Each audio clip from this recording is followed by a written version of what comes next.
ഇസ്രായേലിന് നേരെ അതിശക്തമായ റോക്കറ്റ് ആക്രമണം നടത്തി ഹിസ്ബുള്ള. ഇസ്രായേലിനെ ലക്ഷ്യമിട്ട് 100-ലധികം റോക്കറ്റുകളാണ് ഹിസ്ബുള്ള തൊടുത്തതെന്ന് അന്താരാഷ്ട്ര മാധ്യമങ്ങൾ റിപ്പോർട്ട് ചെയ്യുന്നു. ഇസ്രായേലിന്റെ പ്രതിരോധ സംവിധാനമായ അയൺ ഡോം നിരവധി റോക്കറ്റുകളെ തടഞ്ഞെങ്കിലും തുറമുഖ നഗരമായ ഹൈഫയിൽ ഉൾപ്പെടെ വ്യാപകമായി റോക്കറ്റുകൾ പതിച്ചതായാണ് റിപ്പോർട്ട്. റോക്കറ്റ് ആക്രമണത്തിൽ നിരവധി സാധാരണക്കാർക്ക് പരിക്കേൽക്കുകയും പ്രദേശത്തെ കെട്ടിടങ്ങൾക്കും വാഹനങ്ങൾക്കും കേടുപാടുകൾ സംഭവിക്കുകയും ചെയ്തെന്ന് ടൈംസ് ഓഫ് ഇസ്രായേൽ റിപ്പോർട്ട് ചെയ്തു.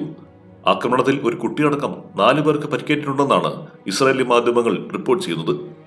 ഹൈഫ ബേയിലെ ജനവാസ മേഖലകളിൽ റോക്കറ്റുകൾ പതിച്ചതിനെ തുടർന്ന് നിരവധി കാറുകൾ കത്തി നശിച്ചിട്ടുണ്ട്. ഗലീലി കാർമേൽ മേഖലകളെ ലക്ഷ്യമിട്ടും റോക്കറ്റ് ആക്രമണം ഉണ്ടായി. ഗലീലിൽ ലക്ഷ്യമിട്ടുണ്ടായ റോക്കറ്റ് ആക്രമണങ്ങളെ വ്യോമ പ്രതിരോധ സംവിധാനങ്ങൾ തടഞ്ഞതായി ഇസ്രായേൽ പ്രതിരോധ സേന അറിയിച്ചു. കാർമേലിലും സമീപ നഗരങ്ങളിലും റോക്കറ്റുകൾ പതിച്ചതായി റിപ്പോർട്ടുകളുണ്ട്. ഇസ്രായേലിന് നേരെ ആക്രമണത്തിന് ഉപയോഗിച്ച ഹിസ്ബുള്ളയുടെ റോക്കറ്റ് ലോഞ്ചർ ടാർഗറ്റഡ് ഡ്രോൺ ആക്രമണത്തിൽ നശിപ്പിച്ചതായി IDF അവകാശപ്പെട്ടു.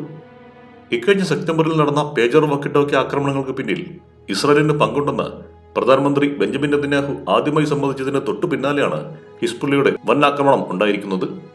ഹിസ്ബുള്ള ആശയവിനിമയത്തിന് ഉപയോഗിക്കുന്ന പേജറുകൾ ഇസ്രായേൽ ലക്ഷ്യമിടുകയായിരുന്നു.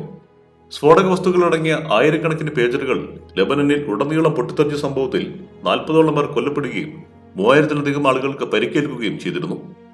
അതേസമയം ഒക്ടോബർ 26-ന് ഇസ്രായേൽ നടത്തിയ വ്യോമാക്രമണത്തിന് തിരിച്ചടി നൽകാൻ ഒരുങ്ങുകയാണ് ഇറാനും. ഇസ്രായേലിനെ ആക്രമിക്കാനുള്ള തയ്യാറെടുപ്പുകൾ ആരംഭിക്കാൻ ദേശീയ സുരക്ഷാ സമിതിക്ക് ഇറാന്റെ പരമോന്നത നേതാവായ ആയത്തുള്ള അലി ഖമേനി നിർദ്ദേശം നൽകിയതായാണ് റിപ്പോർട്ട്. ഇസ്രായേലിന്റെ ആക്രമണം കാരണമുണ്ടായ നാശനഷ്ടങ്ങൾ വിലയിരുത്തിയ ശേഷമാണ് ഇത്തരത്തിലൊരു തീരുമാനത്തിലേക്ക് ഖമേനി എത്തിയതെന്നാണ് സൂചന. അമേരിക്കയിലെ പ്രസിഡന്റ് തിരഞ്ഞെടുപ്പ് കഴിഞ്ഞതിനാൽ ഏതു നിമിഷവും ആക്രമണം നടത്താനാണ് ഇറാൻ തയ്യാറെടുക്കുന്നതെന്നാണ് വിവിധ റിപ്പോർട്ടുകൾ വ്യക്തമാക്കുന്നത്.